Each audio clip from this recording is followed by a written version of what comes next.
আমরা এখনো গ্রেফতার বাণিজ্য, মামলা বাণিজ্য এই সমস্ত শব্দ থেকে মুক্তি পেলাম না। তো এগুলো এখনো চলছে। যে দেশে আইন শৃঙ্খলা বাহিনী রাজনীতিতে জড়িয়ে পড়ে, তারা সরকারের, দলীয় সরকারের মুখপাত্র হয়ে যায় এবং সেটা চরম আকারে পৌঁছে যায়, তখনই আসলে এই ধরনের ঘটনা ঘটে। সেই অবস্থা থেকে উত্তরণ তো রাতারাতি সম্ভব হবে না। আমাদের সকলকে সবসময় সজাগ থেকে ওই পরিবর্তনের জন্য কাজ করে যেতে হবে।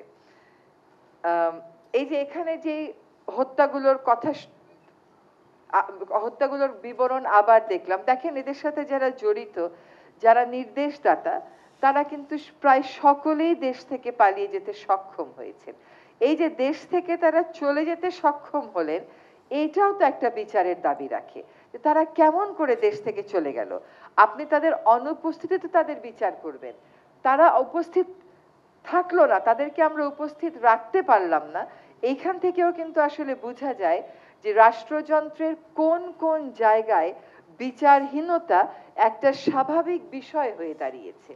আপনি হয়তো বিচার করবেন, ট্রাইব্যুনাল হয়তো রায় দেবে, কিন্তু তাদেরকে সত্যিকার অর্থে কিন্তু মুখোমুখি হতে হচ্ছে না এই ট্রায়াল প্রসেসের। এটা তো আসলে কোনোভাবেই মানা যাচ্ছে না। ওই রকম বৈরী আবহে আমাদের তথ্য প্রমাণ সংগ্রহ করে সকল যুক্তি বিশ্লেষণ করে বিচারে যেতে হবে স্বচ্ছতার সাথে। নিশ্চয়ই আইন মন্ত্রণালয় সেই কাজটা করবে। আমরা এখনো গ্রেফতার বাণিজ্য, মামলা বাণিজ্য এই সমস্ত শব্দ থেকে মুক্তি পেলাম না। তো এগুলো এখনো চলছে।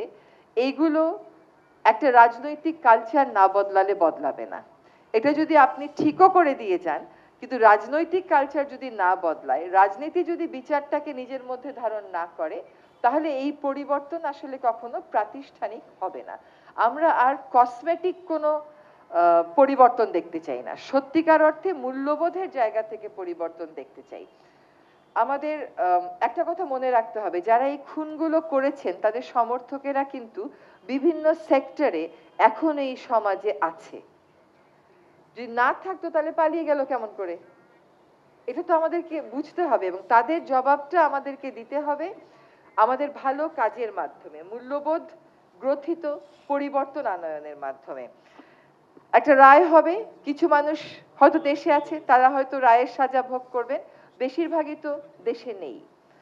ফলে বিচারের আরেকটা দিক নিয়ে আমাদের সকলকে ভাবতে হবে যে আমাদের সন্তানেরা যে তাড়নার থেকে জীবন দিয়েছেন, একটা পরিবর্তিত বাংলাদেশ যদি না গড়েন, কিছু ফাঁসি, কিছু কারাদণ্ড দিলে কি সত্যিকার বিচার হয়ে গেল? আমাদের সত্যিকার বিচারটা হবে একটা মূল্যবোধ কেন্দ্রিক সমাজ আর রাষ্ট্র ব্যবস্থা গড়ে তোলার মাধ্যমে। ওইটা আমার কাছে মনে হয় আলটিমেট বিচারের জায়গাটা। দেশটা পরিবর্তিত হবে, এইরকম ভাবে কাউকে আর প্রাণ দিতে হবে না, সকলেই দেশকে, দেশের নাগরিক হিসাবে যে সুরক্ষা পাওয়ার কথা, যে বিবেচনা পাওয়ার কথা, সেটা পাবেন। ফলে আনুষ্ঠানিক বিচার অবশ্যই হবে। আনুষ্ঠানিক বিচারের পাশাপাশি রাষ্ট্রটাকে যদি আমরা ঢেলে সাজাতে চাই, সেজন্য আমাদের প্রত্যেককে যার যার অবস্থান থেকে ভূমিকা রাখতে হবে।